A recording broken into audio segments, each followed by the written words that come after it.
Hello, AP World History students. We got a good lesson here. In the period 1200 to 1450, one of the places that I want to go to is the Americas. And we're going to look at two big empires in the Americas.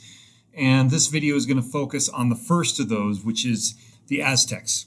And so when we put these two empires together and contrast them, we're going to do some comparison thinking, as you would suppose. So one target says I can describe similarities and differences between Mesoamerican societies. And the second one is I can explain the religious and social assumptions of the Aztecs and Incas. So we're going to be looking at some religion and some of the ways these societies oriented themselves. I think you'll find it interesting and remarkable. So a bit of context. In the period before 1200 CE, what's going on in the Americas? Now, we don't know, we haven't looked at this very carefully yet, aside from what you read in Guns, Germs, and Steel. And we know from there that, for most of history, the Western Hemisphere is developing in total isolation, unconnected to Afro-Eurasia or Oceania or any of these other places. And so they're developing their own systems, their own ideas. Some of them are really unique and distinct to the Americas. Some of them, in ways that are really interesting to me, are very similar to what's happening in the other half of the world. So it just tells you something about, what our character, who we are as human beings, what our character is as created by God. We know that, when Guns, Germs, and Steel gets introduced, that's going to change everything in the Americas, but we're not there yet. Of the societies in the Americas before Columbus, the Aztecs and the Incas were the two major ones that were there at the time of the connecting of the two hemispheres. But before that, we had many others. The most famous of the preceding civilizations was the Maya. And you can still go down to, Central America and Mexico and see Maya ruins like this pyramid that you see here. The Maya were organized into city-states, sort of like the Greeks. They built colossal architecture. They were advanced in mathematics and astronomy. Their society disappeared. The Maya society disappeared for reasons that we don't fully know. Was it environmental? Was it to do with war? Was it to do with shifts in climate? We're not completely sure. We're sort of left to guess. But yeah, let's move this story ahead. So we know the tragic aspect of the ending of these great societies. But let's talk about them at their height. Let's talk about them at their peak. So the Aztec society we see in red there in the region that we'd identify today as southern Mexico. That's created by the Mexica people. Sorry if I pronounced that wrong, but the Mexica people were sort of formerly kind of semi-nomadic from the area, but they established. They ended up establishing massive cities, massive levels of agriculture. And they created one of the most populous empires in the world, in the Americas or otherwise. And so when Columbus is sailing the ocean blue in 1492, the Aztec Empire was in full bloom, right? It had been in power. It had been rising for some time. And what they came across was something stunning. So if we're talking about the most impressive aspect of the Aztec Empire, let's point to their city of Tenochtitlan. So this city, which is today where Mexico City is, I write here, it's just one of the wonders of the world.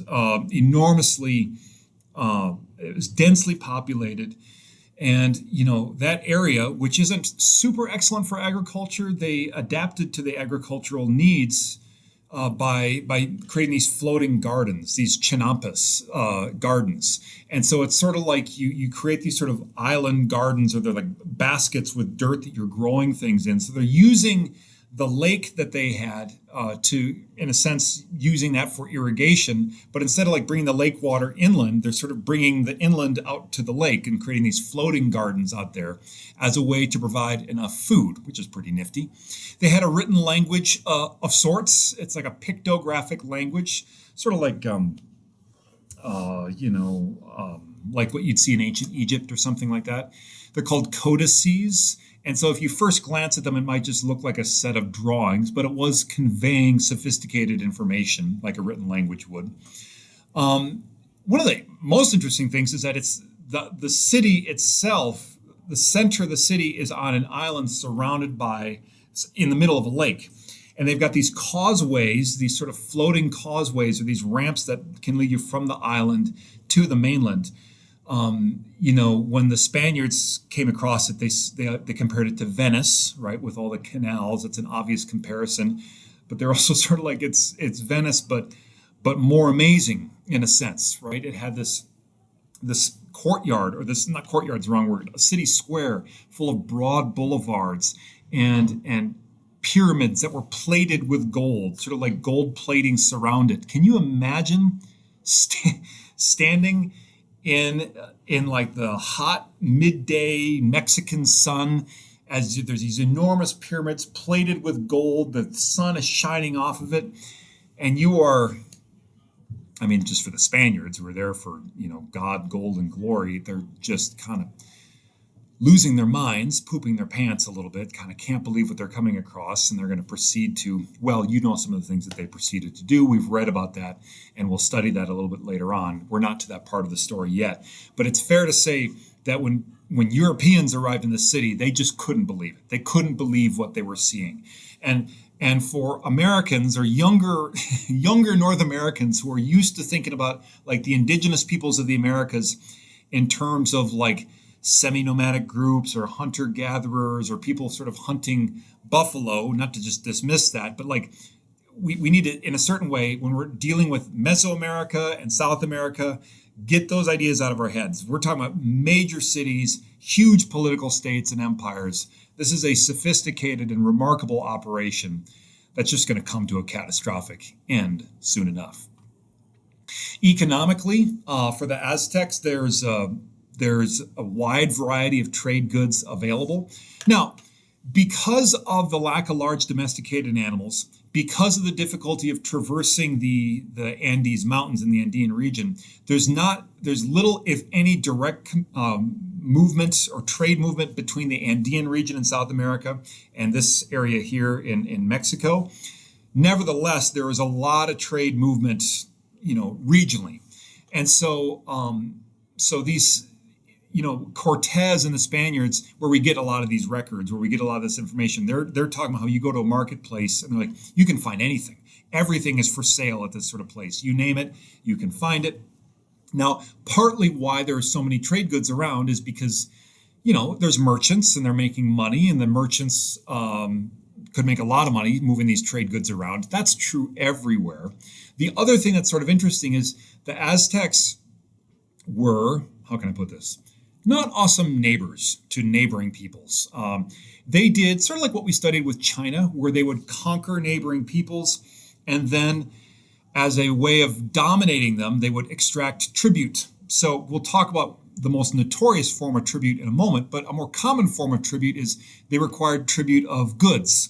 And so all those goods that came in from neighboring peoples and places were moved around these markets in the Aztec cities. And so, yeah, there's a flourishing economy in that society. Now, let's just talk about the hard part, the crazy part. The thing, if students know one thing about Aztec society, it's often the piece about human sacrifices, because it's human sacrifices. It sticks in your memory, right? So what's the deal with Aztec human sacrifices? What's the deal with Maya human sacrifices, for that matter? Because the Maya were doing this before the Aztec. Okay, the belief is this. The religion that they followed, the Aztec religion, the Maya religion before them, believed that the sun god, I'm not going to attempt to pronounce the sun god's name, but the sun god required the sacrifice of blood to continue rising. And without that, the earth would come to an end. And so as a way of maintaining the cycle of the earth, of like literally maintaining life on earth, human blood had to be shed. And it had to be shed, it would be shed by priests who would shed their own blood, and it would be shed by the victims of the Aztecs. Now, it's very interesting that the Aztecs seem to live in, maybe what to us would seem like a disproportionate fear of the world coming to an end. Maybe that doesn't feel like a disproportionate fear. I don't know. I think it's fair to say, and I read one historian's analysis that living like in the shadow of Maya ruins, like literally living in the shadow of ruins of a society that used to be there, but now it's gone. How could that not create a sense that the world may come to an end again, right? And so maybe that got built or baked into their religion. At any rate, so the Aztecs believed that they needed the shedding of blood to bring the sun up day after day after day. And so they would have these festivals in which they would sacrifice lives. And Spaniards who are writing about it, who sometimes the Spaniards would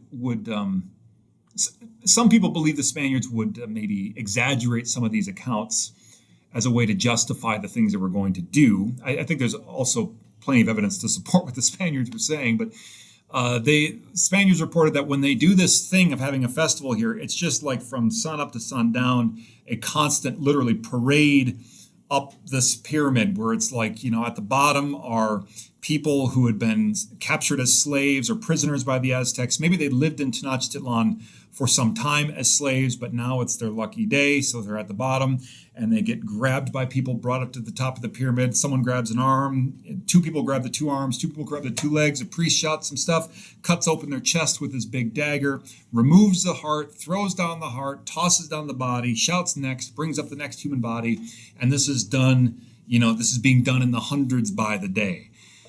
It's kind of stunning. The Aztecs also developed a whole mode of warfare that wasn't designed to kill the enemy. It's designed to like stun or bludgeon the enemy, take the enemy as prisoners so that they could be used as religious human sacrifices.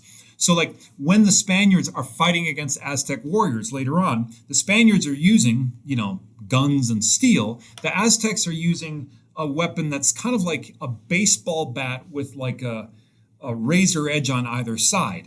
And again, a weapon like that could knock someone unconscious. A weapon like that could cut someone's arm off or a leg off, but maybe not kill that person immediately. Again, and so, one side's playing to bludgeon or to dismember, one side's playing to kill. Guess which side has the advantage in war? So why would the Aztecs have weapons like that? Well, it goes back to their religious views. So I'll finish this first half of the video there, and that's a heck of a place to finish. I think it's fair to say that the wealth of the Aztec society, these massive rituals of human sacrifice established the order where the Aztecs were on top and their neighbor peoples were at the bottom. It also, it amazed and it startled and disturbed Spanish visitors when those people arrived.